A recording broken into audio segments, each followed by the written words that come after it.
Our superheroes answer the call to action while villains lurk in the shadows. Will heroines like Kandi Krush, Foxy Fierce, and Laia Makoa succeed in their fight for justice, or will evil prevail? The next evolution of Women of Wrestling begins now.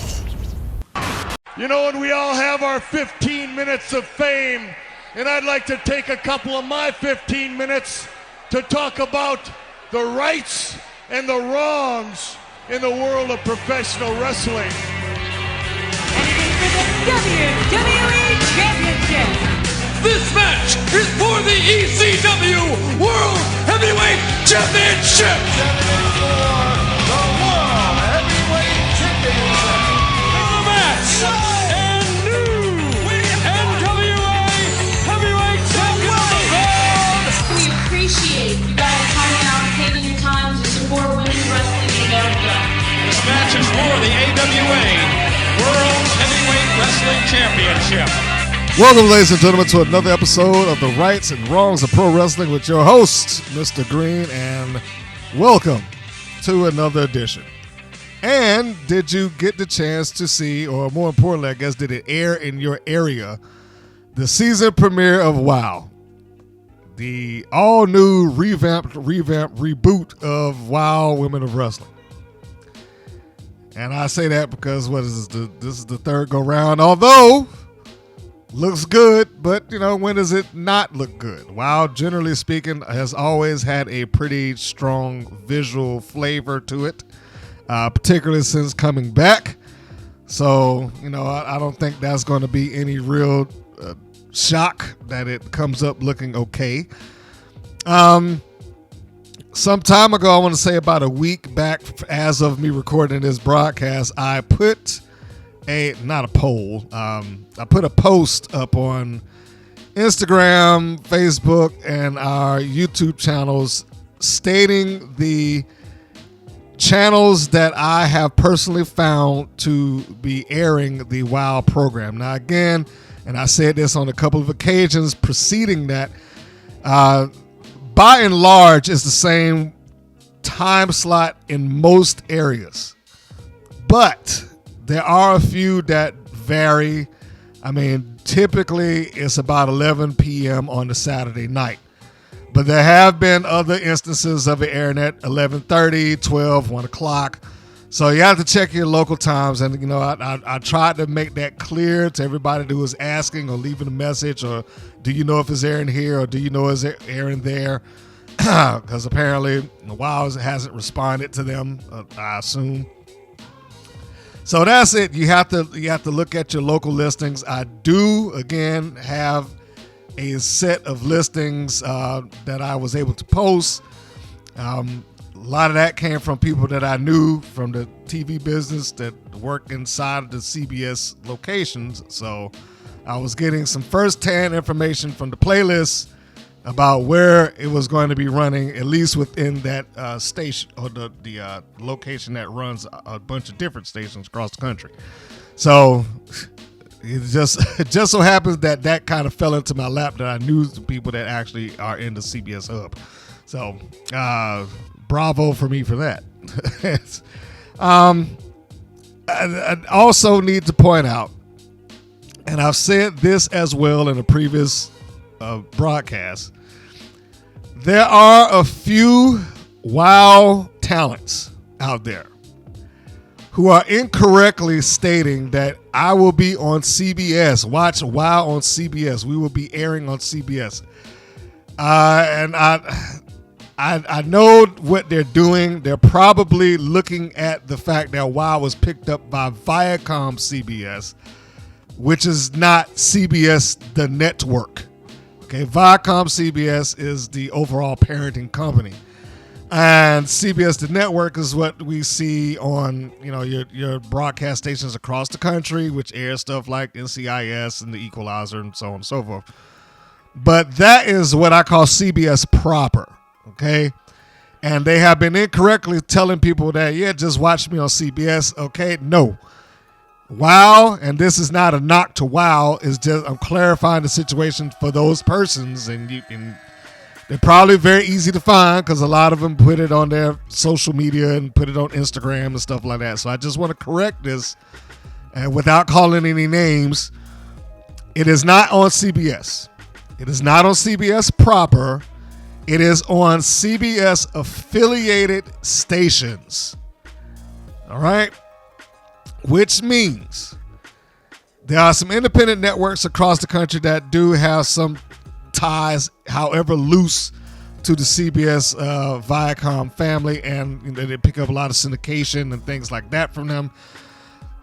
Those are the places that will be airing WoW. Also, the CW, because the CW falls under the ownership of Viacom CBS. So a lot of that stuff has been shifted either towards a CW network. So if you're not sure where you can find it, you would probably need to look up your local CW network and or your local independent television station. If it's going to air anywhere, it's going to air through one of those means. Although I don't think that probably really makes that much a difference, because I think they're going to, what I want to say, probably within 2 days of it airing, I think it may pop up online. I have to wait and see, but I think they're shooting it over to like their YouTube and possibly Pluto and the CW app, because it is, again, it is listed as part of their lineup. So I will check into that. I'll look into it Monday. I'll see if it's airing, if it's something you can find. But anyway, the show has aired. We are now into the next version of WoW, and let's get into the interview. Let's get to the review of the product here. And if you would leave your comment. Did you like it? Was it interesting? Did you find the wrestling fine? Did you find the matches okay? The personalities, however you want to do it. Did his lapse in continuity get to you like it did to me? Because I hate it. Not the matches, but well, let's just go ahead and say it. The continuity is the shit. There ain't no nice way to say that. Normally I don't cuss on here, but the WoW's continuity is the shits. And I hope somebody in WoW hears that, so that it can at least get back to somebody. Like, stop ignoring stuff. At least address it. Give it the 5 seconds that it takes to be like, all right, look, we're not giving so-and-so the belt. We're going back, and this is going to be the official match to determine the undisputed champion and move on. How long does that take? Nothing. Anyhow, I didn't want to start dragging on WoW already. So anyway, let's go to the show. It starts off with an opening video, which I guess could be taken one or two ways. It either is revisionist history from WoW, as they kind of slot themselves into just WoW is picking up the mantle and the torch for all women's sports across the world and this, that, and the other. Or it is just doing what WoW kind of does and just ignoring what is convenient to ignore. As they start off like 7 years ago, when I know WoW officially began in 2000? That's a little bit more than 7 years ago. I'm recording this in 2022. It's late 2022, but it's still 2022. That's 22 years. But it doesn't sound as good to say that, well, in 20 years ago, we did it, we started this company, when there's not a lot of traction over the majority of that 22 years. So I can understand why they would do that. But I still am a firm believer in you made the content. You made the stuff 20 years ago. Yes, WoW disappeared for 12 years. But, that's part of the story of the company. You can't turn away from it. It's part of the story of the company. And if anything, if I'm writing that story at this point, I'm making that part of the redemption.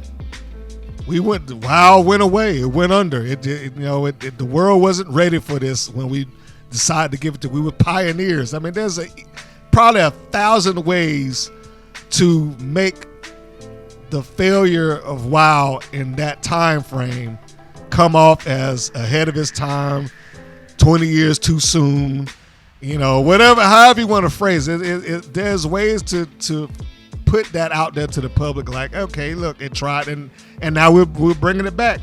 The world finally caught up to our vision, or whatever, however you want to put it. But this video starts off with that, and it starts off with like 7 years ago, and it starts showing clips of WoW, and essentially to set its importance, like I said, in the women's sports. I don't know. I like. How do I want to say this? I like that they are definitely in control of their narrative, because every wrestling company does it. Every wrestling company's job essentially is to set the narrative of the promotion. And WoW has chosen this narrative. WoW has chosen that we are the narrative of, we are the flag bearers, or at least one of the flag bearers of women's athletics, not just women's wrestling, but women's athletics. And in that regard, I say bravo to WoW, because it works. There's not much that can really stand up and oppose that. There's not many people or companies or promotions, basketball, football, boxing, otherwise, that's going to turn around and say, no, you're not the flag bearer. Nobody's going to do that. So it works. Their narrative works for them. And I'm sure as much as they pitch that narrative to their viewing audience will buy into it.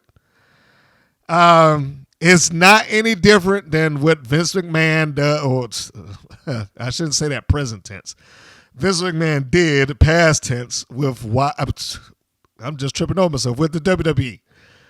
The WWE has a narrative that they like to pitch to its viewers, especially its casual viewers. They like to tell this fantastic story that, well, without Vince McMahon, wrestling would still be in armories and bars and smoky auditoriums and this, that, and the other, which is complete crap. That is not true, but it sounds good for them to make it sound like this super genius came along, and if he didn't come, then wrestling wouldn't be nearly what it was. Well, all of that's false. You can go back and look at any match from the AWA, when they had one of their super shows. You can look at any match from Memphis in the Memphis Coliseum.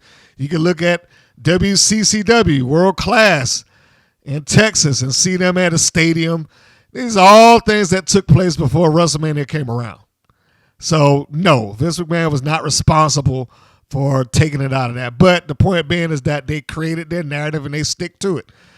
So much to the fact that people that's at that company that believe it.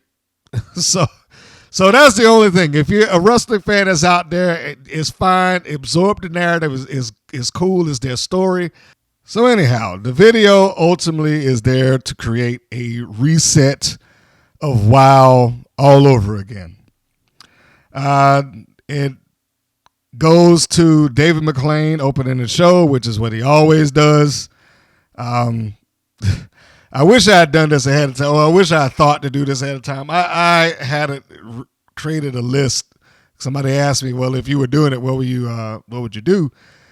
I created a list of things that I felt like, well, if you're trying to reset it and, do a big reset to really show the difference between the WoW then and WoW now, one of those things for me would have been changing that. I know it's Dave McClain's baby. I mean, I get it. And I'm sure he's going to always have some connective tissue to it, whether that be as an on-air talent or not. But truthfully, I mean, I've never been a fan of the 3-person booth.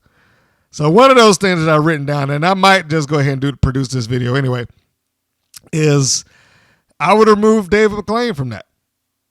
Like, his vision doesn't, he doesn't have to be sitting ringside to instill the vision of it.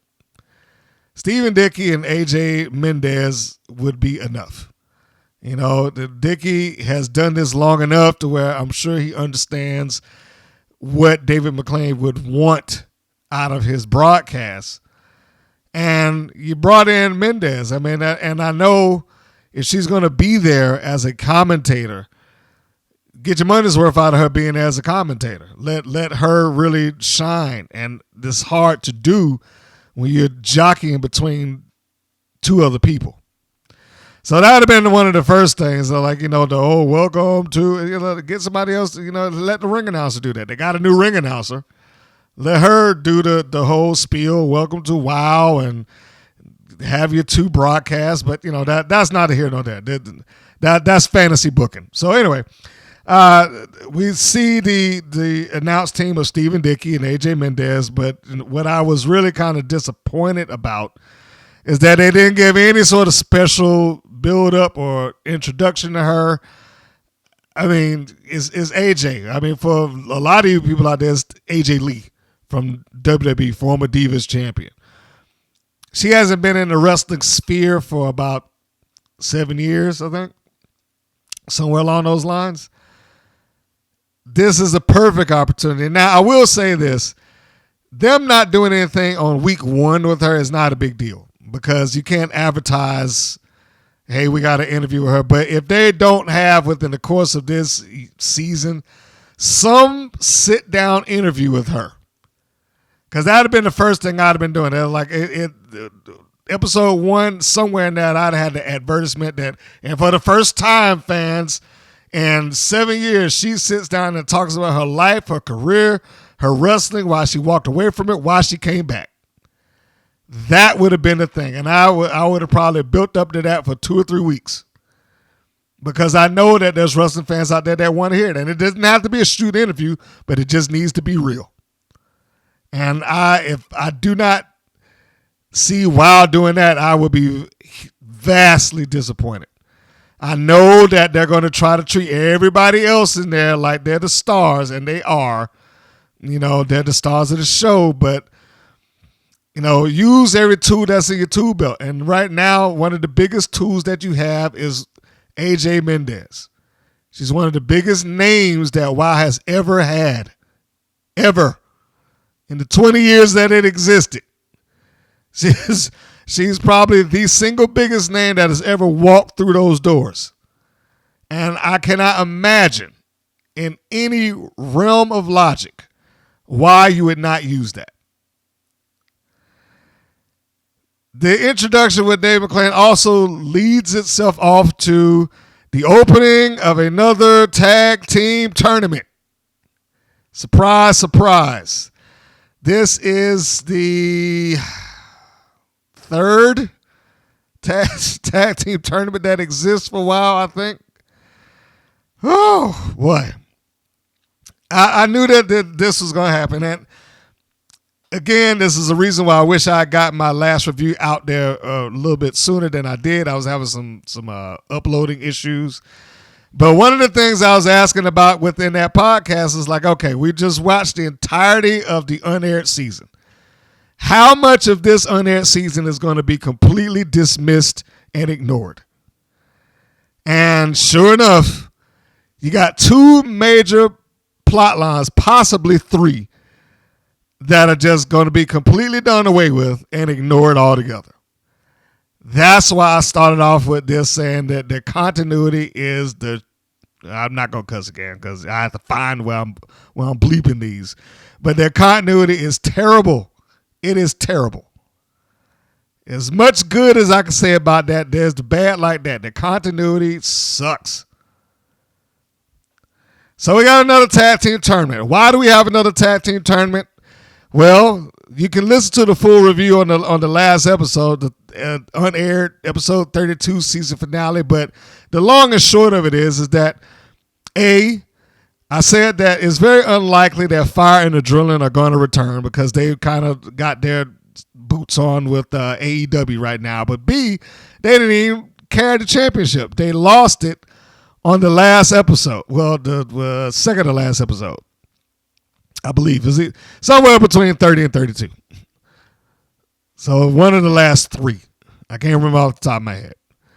But they lost it to the the then known Dixie Darlings, which I didn't like the name because, all that Dixie nonsense, and Jesse Jones. Those were the persons that they lost to because it was kind of like a free bird rule.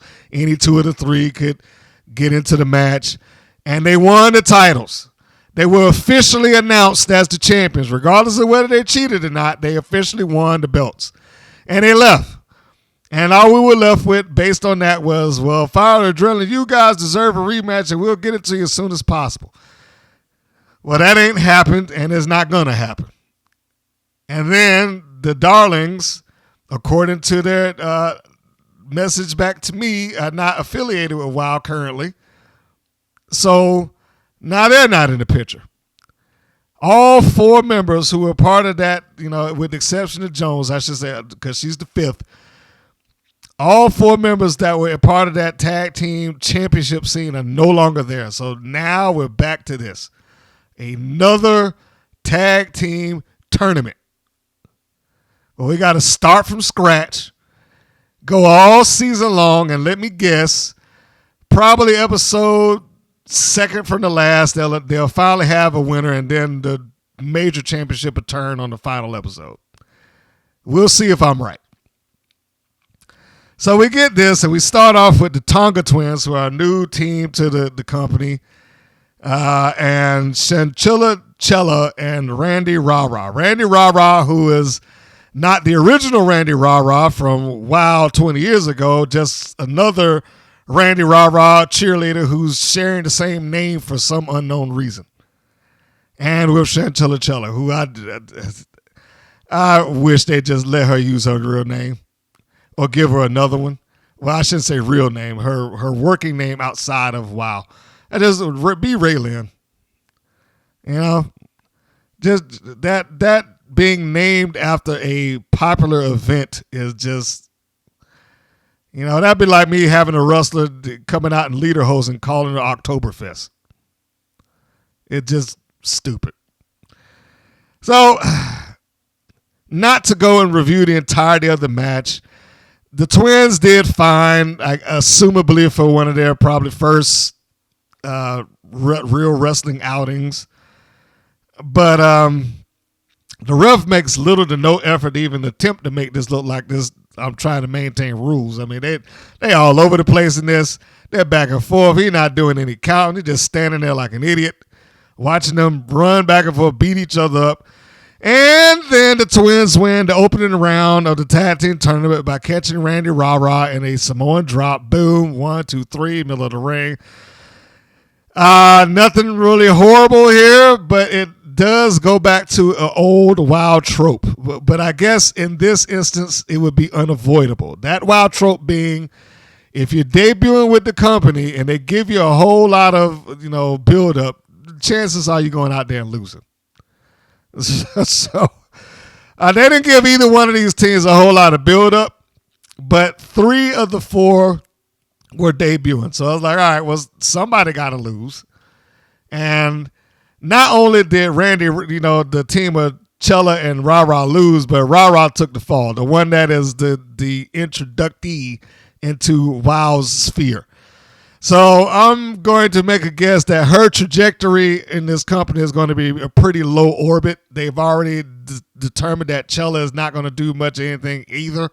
Almost every time you've seen her, she's been in a tag team match and been on the losing end of that tag team match. And I don't expect it to get any better. So we move on. We go to a sit-down interview with Kandi Krush.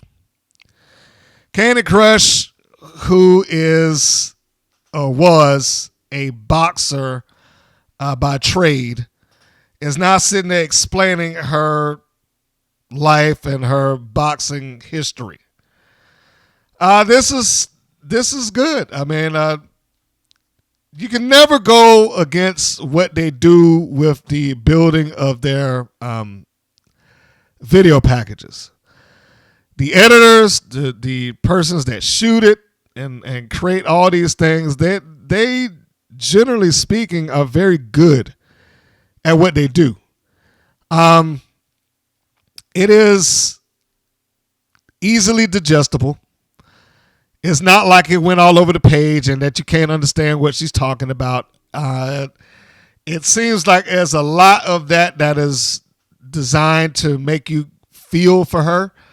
The loss of, I want to say it was her grandmother and the boxing gloves that she gave her, going out there into the world. I did look up her actual name. I can't remember it off the top of my head right now, but she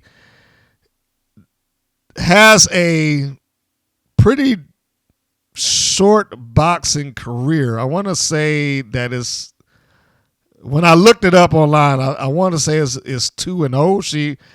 She did go into boxing and she won, but I don't think she continued on with it. So I have to go back and check and see if that is the updated version. But the boxing record that I saw under her real name, and I wish I had brought the paper with me. And I may have to just pause this and go up there and get it. Let's do this. And through the magic of video or audio editing, it'll only take a second. And I'm back. See? Instant. Amberly Sugar Shaw is her name. That's what I couldn't remember that, but Amberly Shaw, Amberly Sugar Shaw. Which I guess, now that I'm saying that out loud, probably lends itself to the name Kandi Krush, although I probably wouldn't have picked that. Especially with it being some video game that most people recognize. A downloaded mobile game. Like that sounds like that's just waiting for a lawsuit from Kandi Krush. Like, you don't use that unless we tell you to use it. So yeah, that'd just been me as they pick something else. I don't even want to be in the same sphere as something that popular or that earned that kind of money built on the name. So no, get another name. She should have just kept Sugar Shaw, really. Just drop Amberly and go by Sugar Shaw. It'd have been fine. But it's not cartoony enough. Sugar Shaw sounds like a fighter. It doesn't sound as cartoony as Kandi Krush, so it doesn't fit into the wild narrative. She was a bantamweight, debuted in boxing in 2018, and as far as I can tell, like I said, has a 2-0 record, so she never lost as far as this particular website was concerned. And she's also listed as an actress and has about 12 movies, TV shows, / appearances underneath her name. So this is all pretty, I won't say standard for her, but it probably lends into her wheelhouse to be part of this whole thing. The video is very good. That ultimately what it comes down to. The video is very good. And this leads over into Kandi Krush versus Coach Campanelli. This one was a shock to me somewhat. The only reason that it didn't come off as a complete and total shock is because they put a lot of her walking around doing the press and whatnot. And I couldn't imagine it's like that. You would stick this kind of flag on top of one of your persons and have them lose on the first day, even though it's not beyond the realm of reality. She wins against Coach Campanelli, who I don't know anything about. They didn't have any pre-match interview or something like that, other than that she fancies herself a coach. I mean, they had some vignette where she walks into Kandi Krush's locker room while she's punching, and she says some little loose-handed, remark about, if you punch like that, you're gonna lose or something. We don't know what she's the coach of. She's just the coach, and she has a whistle. So I don't know. The match ended when Kandi Krush knocks the coach out with a super. Well, I'll rename it to a Superwoman punch. Runs across the ring, bam, right across the jaw. 1, 2, 3, and we move on. So. Again, much like I said in the tag team match, somebody's got to lose here, so you can't really get onto the wow trope of, hey, if you're debuting, you're going to lose, because they're both debuting and one of them had to lose, so no big issue there. We go then to a Miami Sweet Heat vignette. You're introducing the tag team. Some of you out there will recognize them as the Go Hard Twins. Especially those of you that have followed on the independent circuits in Florida. I believe they, last I was told, won the WXW Women's Tag Team Championships. I know that one of the people that was on my the WPN's Facebook page wasn't really a big fan of them, but I think that he was watching them in a very rookie era, and I told him, look, you got to give them a chance to get better, give them a chance to train and get out there and wrestle and work the circuit, and I have faith in them because of that. I have faith in the Go Hard Twins, largely because they continue to wrestle. Now, I hope that they don't fall into this thing of once you get on to WOW that people just decide like, well, I'm not taking any more independent bookers. I'm only doing WOW. I hope that they continue to take the bookings elsewhere also, because it's only going to, this is me being a broken record. I said it on multiple podcasts. I will continue to trumpet this logic that is only going to make you better. And I think that for them, the more persons that they're in the ring with that are non-WOW contracted players, and I'm not even sure why it's contract, but that are, just non-WOW wrestlers, the better they'll be. It'll save them, or they can at least learn how to do things on the fly rather than plan the entire match out. They can learn different audiences. They can learn different styles. They can learn, the regions, how people take them a little differently. All of that stuff is part of the journeyman process, or I guess in this case, the journeywoman process. You go from one town to the next, one promotion to the next. Some promotions are terrible. Some promotions are great, but they'll probably get a learning process off of all of them. So I'm looking forward to Miami Sweet Heat. If anybody looks like they were made to be on that show, it's probably them. From one sunshine state to another. So I got my eyes out for them. Then we go to another vignette. I didn't write down my segment numbers like I normally would because I was in the middle of working as I was watching this. BK Rhythm. She gets introduced and introduces her and her will of being part of the wrestling / rapping. Again, you cannot go wrong with what they do as far as their video packages are concerned. Looks fantastic.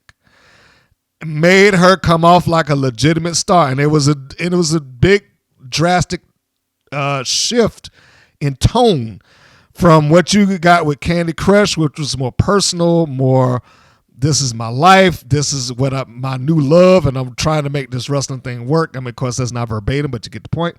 To BK Rhythm, which was a little bit more upbeat, and it just is like this high gloss feel when you look at it on the screen. Everything about this is fine. The only thing, and even the setting, I love that they put her in it. I mean, I'm sure they just, hey, look, let us use the studio for a little while so we can get this thing shot. And it looked great that she was in the studio and doing this, her deal. Although she probably would not be in the studio on her own if she was really trying to cut a song together. She would have a producer in there doing that for her. The only thing that I had, I don't want to say it's an issue because it's not that big of a thing. It's just a small note. If you're going to have persons like a BK Rhythm who are going to be attached to rapping / hip hop,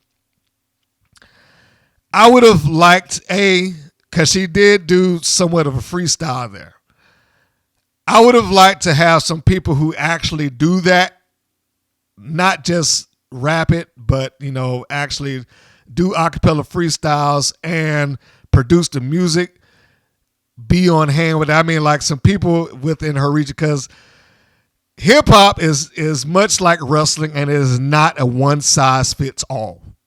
I know there's some people out there like, oh yeah, it's rap. No, it's the same thing that people say about it's just wrestling. No, that wrestling kind of breaks down into its different regions and styles and so on and so forth. Hip hop is the same way. It breaks down into its regions and its styles, and I would have liked to. I mean, and I'm just going off of what I saw because based on that, my money is that they just got somebody to do it rather than somebody who's good for her. She needed to have somebody who could help embrace her style and make it come off the best that it can be rather than just a generic hip-hop flow. The better that they present her as somebody who has a unique style of her own and find the tracks, the beats, the rhythm, the pace that works for a BK rhythm, it's only going to make her look that much sharper. She says she's from Louisiana. That alone puts me in the mindset of, the people that come out of Louisiana, you got the Hot Boys, you had No Limit Soldiers, you had, Cash Money. That right there is a whole different style than what you get out of New York or what you get out on the West Coast with Too Short and Snoop and whatnot, or down south with the Miami bass music. All of that's different. So it would have been good if they had somebody that could get in there and pull out that Louisiana style for her and really let her flow. If I'm there, I'm producing this thing for a day. And I'm getting her on a microphone. I'm getting her with somebody who does this for a living. That's all they know. They don't even be concerned about the wrestling. Your job is to make her come off like a star rapper. That's it. Because if I could get that out of her, I know that I can get her out someplace else. And let's be facing, she's going to have a hard mountain to climb if they ever decide to shoot her around the circuit like they did John Cena. Because they railed into that dude when he showed up on Hot and this, that, and the other. He had to always win people over. And that's what I would want out of her. Get her to the point where she can win people over based on her talent alone. Forget what she looks like. Win them over. So that's a side note. Like I said, that's not that big of a deal and it's not that important. It's just something that comes out of me because, look, I'm into hip-hop. So if I have somebody that's on my roster that's doing that, I want her to be as good at it as she could possibly be. I think about when I saw Method Man show up on Hot and he just cut this amazing freestyle out of the blue. No beat, no nothing. Just boom. And he killed it. That's what I would be wanting out of her. And, she's got to, pull up her pace or whatever it is that gets her into her flow. But if they can do that, I think that they got a star on their hands. Unfortunately, BK Rhythm versus Vivian Rivera.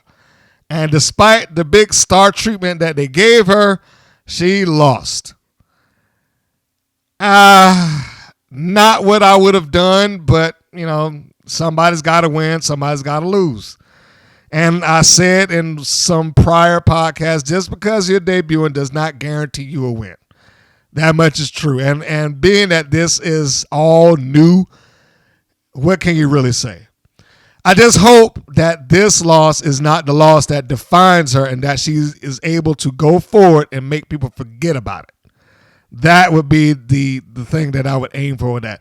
But the other thing is that aside from the fact that Vivian Rivera was talked about as like she's a fan of Eddie Guerrero and this, that, and the other, I really don't remember all that much about it. It's like they gave all this build up to BK Rhythm for her to go out and lose. I really did not get anything from Rivera, other than I remember her name is Rivera. So that's about it. So we move on. Nothing really special there. The next thing is the setup for the main event. It's the setup for the Beast. I said it twice already. Can't go wrong here. Looks like it is a big setup for her. Looks great. With the exception of they had her hooked up to a train. Like she's got some chains and she's got it on a train car. And it just didn't look like it was real. It looked like she was pulling a CGI version of the train. I shouldn't say the train itself, but like the connection between the chains and the train. It didn't look like it was a legitimate thing. If I want to have the Beast out there doing test of strength, then I want to apply the magician rule. The magician rule is basically I need you to see it. And I need you to see it without, even though I might be faking it to you and I am doing a sleight of hand or I'm doing stuff like that, the rule is I need you to see it so that you convince yourself that this is working and you convince yourself that this is real. If I cut back and forth from a close-up to her with the chain to a close-up of the train the train car suddenly moving, and I got a wide shot where you really can't see if it's moving or not, but then, is magically doing so in all the close-ups, that leaves room for me to poke the holes in it. I know that they produced this for television and the television drama, but it is still wrestling, and it does have wrestling rules to kind of abide by. I want for the audience, again, magician rules. I'm going to do this in front of your face.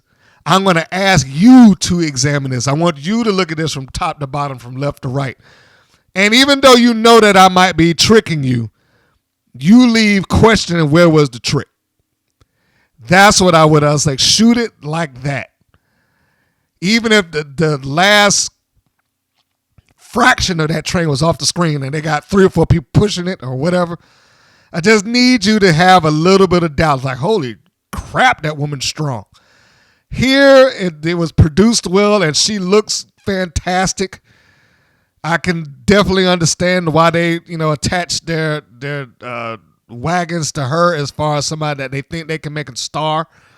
Because she looks like, she has star potential. She has a physique that is amazing.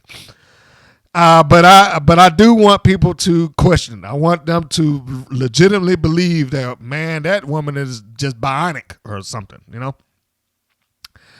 One other note, and this is just for the overall show, and this just may be my video/editor eye. I don't know if anybody else saw it, but there's portions of the show that look like it's produced under either 2 different video formats or 2 different frame rates.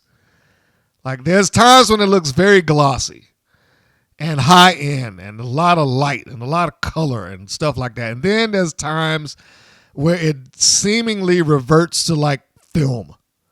I mean, I know they're not shooting it on film, but it's like the frame rate changed and it has a not totally desaturated look, but a little bit of desaturation. Again, I don't expect the average person to see that. So this is not part of the critique. I just thought that I as I saw it, I need to bring it up. And again, it's probably just me because, I do times see things like that with television shows. And this is just one of those times. It's like they cut to something that's like, why does that look so different to me? And it does.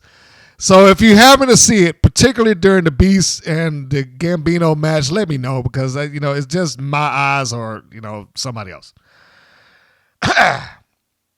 So we are going towards the main event where the Beast is the champion. Now, this goes back to what I said at the beginning of this video.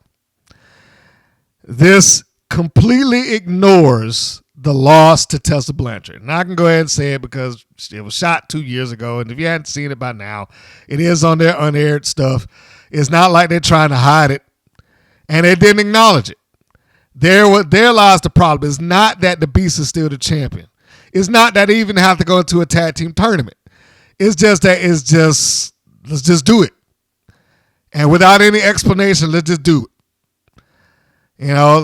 Let's not come out here and say, well, this took place. Or even if they took a video and stuck it on their YouTube channel and said, well, for those that are questioning why this is happening, go to our YouTube channel or go to our Facebook page. They could have said that on the air and people would have gone just to hear the explanation. But to just jump into this without any rhyme or reason, the explanation as to what took place to something that they told people all summer to watch and still had the footage up there for you to look at, it just bothers me. And it goes back to the continuity is terrible. So, to recap, Tessa Blanchard won against the Beast in what was a pretty strong match. the final episode of WoW's unaired season. Again, full review available. Within that match, she used both a roll of quarters, and what we assume to be brass knuckles. And I say assume to be brass knuckles because they never got a camera shot of it. They never really showed it. They did say, hey, she hit her with something, but we never saw what that was. So it ends with Tessa Blanchard being announced as the champion and Tessa Blanchard leaving with the championship belt. Now, that's one side of it. The other side, I will fully defend the WoW in this, in that they probably had little choice. And the reason, now I don't know that to be a fact, but they probably had very little choice, at least in terms of what they might have started off with Blanchard. Because if I'm a betting man, this is what I'm guessing would happen. And again, this I cannot prove. I do not know this to be a fact. So this is just my assumption. If they decide to come back to WoW, picking up where they left off, I can imagine that they probably did the thing with the tag team tournament anyway, because the other twins, the Dixie twins, God, I hate that name, didn't come back. Tessa did come back initially. And then we start getting the rumors about her being a bad egg behind the scenes and all that good stuff. And so she's no longer affiliated with the company. What might have happened is that they may have had a match, or they may have had an angle, or they may have had a storyline where they were going to address that. But with Tessa not there, they have to work around that. Which, by the time they get to the second taping, somebody probably just decided, just put the belt on the beast and let it go back out there and forget it. Without explaining it. Now, that's one theory. I don't know that to be true. You know, that's just my best guess. But I would have rathered that they did this. And I know they do these marathon tapings, so when something like that happens, it's probably very difficult to go back and fix. So this is what I would have pitched, assuming that all the dominoes are in place. We have the Beast come out onto the show, point out the fact, hey, look, you've seen me. I've gone through this roster, this locker room. I'm not afraid of anybody that WoW has. I wrestled against Blanchard for the championship, and it took two things. You know, it took the ref being down, it took a roll of quarters, it took brass knuckles, and a diamond DDT, you know, not necessarily in that order, to pin me. But you can see that was, you know, all the things that she did, it wasn't fair, and I want my rematch. You have that, and then just go to, you know, Dave McClain, all right, well, look, you do deserve it, and I'm going to slot you as the number one contender, and I will send out the message to Tessa Blanchard. And he didn't even have to use the name if he didn't want to our former champion, to bring the belt back. And when she gets here, y'all have one more match to settle this out. Then you go to the next episode. By refusal of coming to the show and wanting to defend the title, by claiming that she, you know, did everything completely fair, and even though we have it on camera saying otherwise, and not even wanting to go through the time, effort, and measure to respond publicly to the WoW audience, I have no choice but to strip her of the championship. And furthermore, the main event for the night is going to be the Beast, and whomever signs her open challenge, because I have to make an open challenge just to fit the narrative of this person, coming in and wrestling for the championship. Bam, boom, 2 weeks, I'm done. It explains it and it moves it on. That's where I would have gone with that. And she could go back up, and she can, and you can pick it right back up where it left off. That would be one way that and I would have done something similar with the tag team championships, because I wouldn't want to go through another damn tournament. Like, how many times are we going to do this? Every time it goes into a season that's off air, we got to start with another tournament. They need a different solution. Because what's going to happen if it ends this season and the tag team champions get another job? You're going to go through another tournament again? You can't solve this by doing a new tournament every time it comes back off of a break, regardless of how long that break is. And this is what gets introduced to them when they keep taking these hiatuses. It is not Friends or Abbott Elementary or Cheers or Quantum Leap. It is not one of these TV shows that gets to take a season and things don't happen. It's wrestling. Wrestling is an all year round sport. Not fair, but it's an all year round sport. I will refer to it as a sport in this instance. And because of that, you get less things to go wrong. But when you do have these 3 months off, 4, 5, 6, a year, 2 years, 2.5, yeah, people have to move on. And they have to do other things. Sometimes they get dropped. And if there's one thing I've learned about WOW, I mean, yeah, I know they do what's for the greater good of the show, but let's make no mistakes about it. For those who are fiercely loyal to the brand, WOW has no problem cutting bait. When it comes to the greater good of the program, and, I guess it has to be that way. That's just the way business goes. But they need to understand that that works both ways. WOW can cut bait on people just as easy as that, and those people can cut bait on WOW just as easy as that when something else comes along. So that being the case, stop with the tournaments. Find a way to get around that. They had a way around it. Jessie Jones is still there. She could have walked around with 2 belts on her shoulders for the next couple of months, swearing that I am the singular tag team champion and I can pick anybody I want. And that, if you wanted to take it all season long, give her about a good 6, 7 episodes of Jessie Jones has been trying to avoid tag team championship defenses. Have her defend the titles on her own. Leave, walk out, take countouts, disqualify, do whatever she has to do to hold on to the belts while she's trying to find her perfect tag team partner.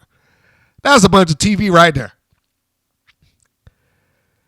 But the tag team tournament reset all the time. It just feels like it's happening too much. Anyhow, and I'm sorry, all this talking just wrecked my throat. I had to take some water. So we go to the main event. Adriana Gambino versus The Beast, who the show description listed as the number 1 contender. I don't know why they would have done that, other than they can assume that people weren't paying attention to the show. Adriana Gambino debuted in the unaired edition of WOW to a losing fall to Steffi Slays. Which is why I said that if I were going to rewrite this, it would have had to be an open contract to justify why Adriana Gambino gets a title shot to begin with. I mean, because you could justify the Beast wanting an open contract. Like, I don't care who you put in the ring. Just, as a matter of fact, here, I'm going to sign my name on this contract. The first person to put their name on it, that's my victim. Bring them out, they get a title shot. End of story. But to try to convince me that Adriana Gambino was the number 1 contender when the first match she had was a loss against Steffi Slays makes it hard for me to believe. So she comes out. This is a glorified squash, with the exception of Gambino getting a move in, here and there.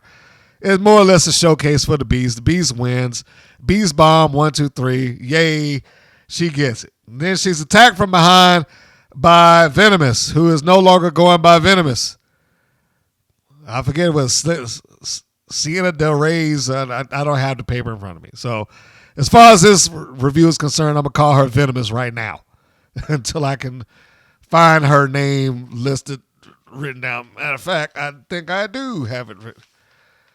There we go. Reina Del Rey is her new name.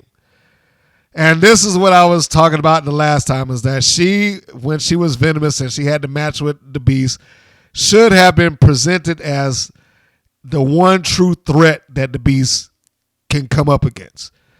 And I'd have built to that. I would have wanted the Beast to go through as many other smaller opponents as I can in line of getting Del Rey the championship match. Hopefully with Lopez in her corner. So she comes out as the Beast is celebrating, gives her a belly to back suplex, slams her down, leaves the ring. Beast pulls herself back together. Holy crap. We got another contender, or Beast is attacked, blah, blah, blah.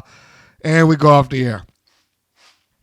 Not a bad opening show, but again, my issues and concerns are the amount of things that they revise and or ignore. Because I know that revision and the ignoring of the things only come along when it's basically pretty convenient to do. And them saying that they started this journey 7 years ago was a point of it's convenient. It's convenient to ignore that we started up in 2000. Ignoring that Tessa Blanchard was the last seen champion is a convenience. Ignoring that the Dixie Darlings and Jesse Jones won the tag team titles is a convenience. And they move on and they just start all over. Because you can't do one without the other. Either you're going to do a full-on reboot, which means the Beast shouldn't be the champion, or you continue on with the stuff that you have, which means that Jesse Jones should have the tag team championship. But you shouldn't be able to do both. You got to do one or the other. Pick the path that you're going to take and stick with it. The championship history of WoW is very muddy. One of my edicts, if I had the chance to do it, was we need to make WoW's championship history, we need to clean that up. We need to get whatever it takes to move this thing along to where it makes sense. And that it does reflect the narrative that we're saying without so many holes to poke in it. Because as it stands right now with them going along with this, WoW's championship is the most prestigious championship in all of women's athletics and sports. It's too many holes I could poke in that. And if I could poke those holes in it, I'm pretty sure the next person can poke holes in it too. They barely had the championship lineage of a Shimmer Wrestling, and they don't have TV. They've been doing it for 20-some years. And their championship list of title holders is like a who's who in the wrestling business now. You can point to that and pretty much say that winning the Shimmer Championship allots you the opportunity to go and do other things. Become a champion, elsewhere or whatever the case may be. I mean, you could go down the line, Soraya Knight, who we now know as Paige, cheerleader Melissa, who did go to Impact Wrestling for a little while, Mercedes Martinez is the Ring of Honor women's champion right now, Kimberly, who went on to Impact also.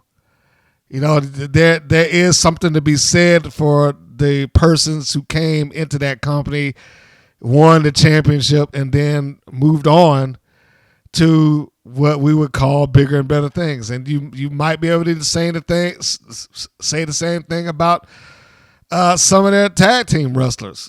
Mercedes was part of that, and the Kimber Bombs, both of them went to Impact.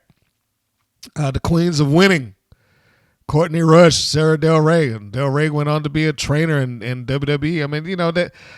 The names and Mount Tessa, which, they probably want to avoid that now, but you get the point.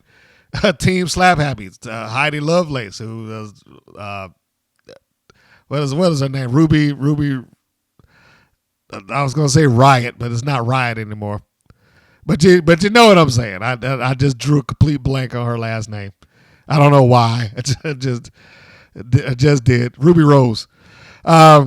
but to get the point, is that they have more stock in their talent to where they can point to it and say, well, they won these championships and it led them to go do the next thing with their championship. So just a little point there. And I think that WoW could do better to have that. To have a championship history of people that they actually made into some level of star rather than they just had a championship and then, all right, well, I'm moving on, going to go sell houses or whatever. So anyway, that's it. That is the review of their first episode back, and we will see how this thing goes. And finally, I will end on saying this because it was a comment that I wanted to address when I was in the middle of a podcast. The comment was, well, what would I determine as WoW being successful? Basically meaning, they're on TV, they've done, XYZ, they have probably money coming in and all that, and all those things are true. So if you're basing it on their ability to get on television, they've been successful a long time. They've been able to get on TV quite a bit. Them earning money, that's not a shocker to me either. So in the short term, you would really say they're successful right now. Long term, if which is probably what he meant with me, in the long term, what would I determine as WoW being successful? We will know if WoW is successful once they've gone past 2 seasons. If WoW is able to do that without dropping off the face of the earth, without taking another 2 and 3 year hiatus, if WoW is able to stay on the air beyond 2 seasons, because 2 is the magic number that they hit with Access TV before they got cut. If they can do that, then I would say they're probably in the route of being successful, or at least successful for WoW. The next hallmark that they would have to make beyond that point is, would they actually make somebody a star, opposed to just a WoW superhero? WoW does a lot, but a lot of that is in the promotion of the promotion. Like, the promotion is more important than the actual persons that's in it. To illustrate that point, I'll put it this way. The WWE, their narrative, yes, at this point in time for you younger fans, you can sell WrestleMania just based off of it being WrestleMania. It doesn't really require them to give you a championship match. As long as they announce WrestleMania, it will sell, because WrestleMania became more important than the main event or anybody else that's in it. If you go back to its early phases, the first 10 years, you had to have a match that people were willing to pay their money to see. More importantly than that, the person that was around that was Hulk Hogan. Regardless of what people think about him now, Hogan sold tickets. He sold tickets for that place for like the first 7 years. Hogan and Mr. T against Piper, no. Hogan against Bundy. Hogan against Andre. Hogan against Andre again. Hogan against Savage. Hogan against Warrior. Hogan against Slaughter. All those years, they had to sell it off of something and someone. On the opposite side of that, a small company like ECW, Paul Heyman got to the point where he made ECW more important than anybody in it, and made the fans support ECW rather than a singular person there. Yes, they would support their favorite wrestlers in it, but ECW became the more important thing overall. They chanted ECW. That was where that stuff began. People do it now, like, GCW and AEW. They chant that now. But ECW is what started that. They started getting people to chant for the promotion rather than the persons that were in the promotion. They would do it from time to time, of course. But before then, you never heard anybody run around and say WWF, or whatever the case may be. He turned the narrative around. He turned the narrative around to where the promotion was more important than the persons in it. And that's what WoW is essentially doing. WoW has made WoW more important than the persons in it. At least right now they have. And until I see differently, they are going to be more important than the person. So they take any one person there and hitch their wagons onto it and give them the huge superstar push. And I don't know if they've done that yet. The Beast is there and the Beast is their champion. But we haven't seen the Beast become like this megastar or even be on the road to being a megastar. And the only other thing that I can say that kind of downplays that is the crowd that they have, because oftentimes that crowd is built up like a TV crowd. Okay, guys, we need you to chant. A lot of plants in the audience. Let's just go ahead and say it. There's a lot of plants. So hold this sign up. So they're holding up signs for people that they just saw that day. Like they ain't even, they never seen them wrestle a day before in their life, but I'm coming in here with a sign for Adriana Gambino, or I'm coming here with a sign for BK Rhythm. Like I've never seen these people. Why would I be holding up a sign for them? Unless they were given the signs. And then they had them out there chanting, "Women of wrestling, women of," that does not sound like something that the average person would chant. I could be wrong. Maybe they did start that chant up on their own, but I just doubt it. They probably were told to do it, and in the hopes that will catch. So in any case, to answer that question, those are the things that I think would need to take place in order for WoW to be viewed as successful in the long term. We're removing the revenue that they're getting. We're removing that, and we're removing the expansion of syndication, because those things on the business end, they're obviously going to work towards that. They're obviously going to work towards getting more cash flow coming into the company. They're obviously going to work for expanding the syndication both domestically and overseas, which they should. I don't know how much they put into their merchandise. I know one of those episodes there's like, and the Psycho Sisters are the highest selling T-shirt on Pro Wrestling Tees. There is no evidence of that. I looked and I checked and I contacted and I did the research. There is absolutely zero evidence that the Psycho Sisters were ever a top seller on Pro Wrestling Tees or anywhere else. So I'm sorry to bust that bubble. But if you're going to tell something like that, at least tell something that's relatively believable. I was like, just say it's a top seller. But a top seller on Pro Wrestling Tees over everything? No. Especially not while they pushing AEW merchandise. That's not happening.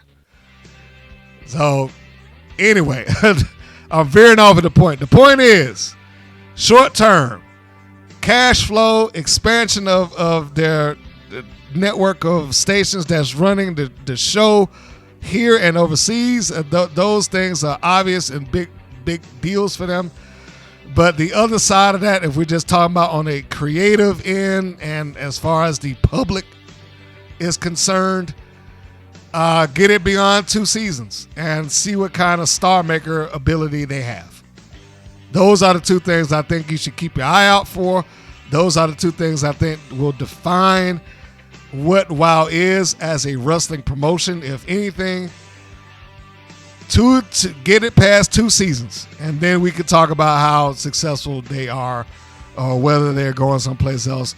And if it doesn't do that and it's just running off of reruns like they did with the original show and just send it off everywhere in the world, recapping and rerunning the same episodes, then it's back to where they started.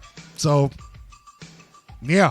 That would be the thing that I would definitely keep my eye out for. So let's watch as if we're having the same conversation in the fall of 2024 and they are coming back for another run, then they have done something right. If in the fall of 2024 that I'm sitting there saying, well, they're back on hiatus again, then something went off the rails. So with that, I will end this review. Thank you for tuning in. Let me know if you found it in your area. Again, if you are not aware, I do have a list available on YouTube. The post section of our channel on Instagram, on one of those posts, and on Facebook. I have several stations that are listed. I don't have the time slots, but I have the stations, so you can look on there and see if you happen to be in one of those areas. And if I find out more, or if anybody posts more, then I will add it to the list.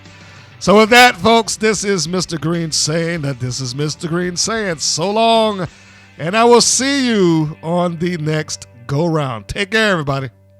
Thank you for listening to the WPN's Rights and Wrongs of Pro Wrestling. If you have questions or comments, please contact us via our Facebook or our YouTube channel at the Women's Pro Wrestling Network. If you're new to the WPN, feel free to subscribe to our channel and like our page.